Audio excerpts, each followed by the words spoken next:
Hi hello नमस्कार कि खबर आपलोक निश्चय भाले आछे मैं भाले आसो। आज जाबले ओलाइছো छठ पूजाले अलप तेन्ते हले भिडिओটো आरम्भ करूँ। आज माने रास्तार पर आरम्भ करिलो कारण अलप लरालरि हुई आছিলে।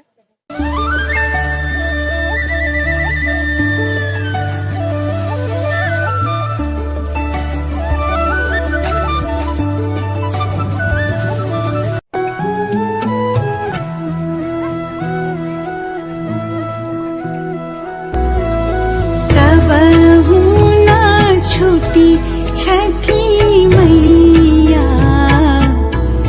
हमनी से बरत तोहार, हमनी से बरत तोहार। तहरे भरोसा हमनी के छुट्टी नाही छठ के त्योहार, छुट्टी नाही छठ के त्योहार।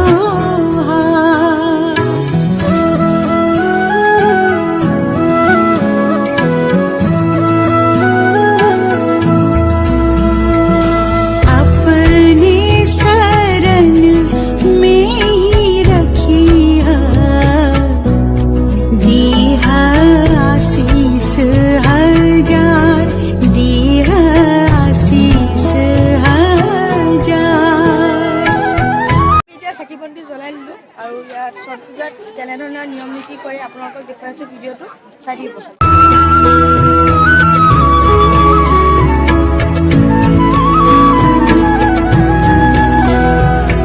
गोदिया भराए छठी मैया बाटे राउर कृपा पार, बाटे राउर कृपा पार।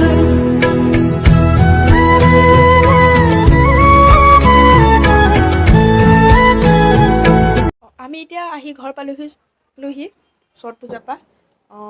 इतिया दिনৰ ভাগত जितु नीति नियम आছিলে সেয়া সকলোবোৰ কৰিলে আৰু ৰাতি যাব আকৌ আপোনালোকক ৰাতি লগ পাম। নমস্কাৰ। এতিয়া ৰাতিপুৱা 4টা বাজিবলৈ হ'ল আৰু আমি আহি আছো। এতিয়া কেনে ধৰণৰ নীতি নিয়মবিলাক পালন কৰে আপোনালোকক দেখাম, চাই থাকিব ভিডিঅ'টো। बाटे हमर बिहार इहे তো আহি পাই গ'লোহি। বৰ্তমানলৈকে কোনো আহি পোৱাহি নাই। ইয়াৰ মোৰ পিছফাল খালী হৈ আছে।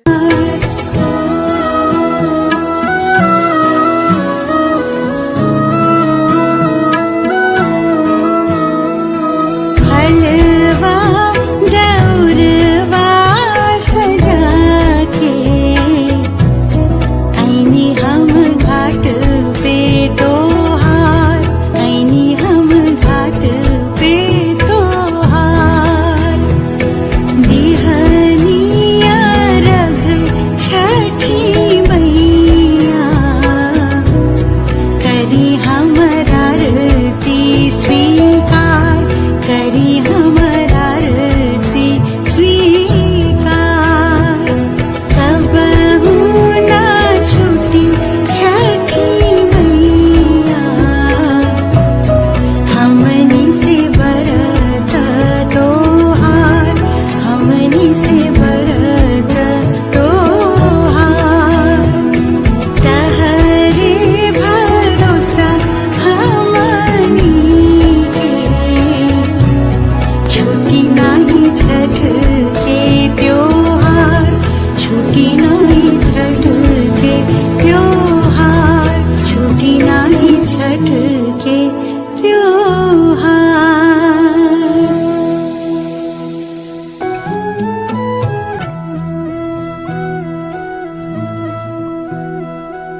छठ करब हम हर बार डूब तो सूरज के जे पूजे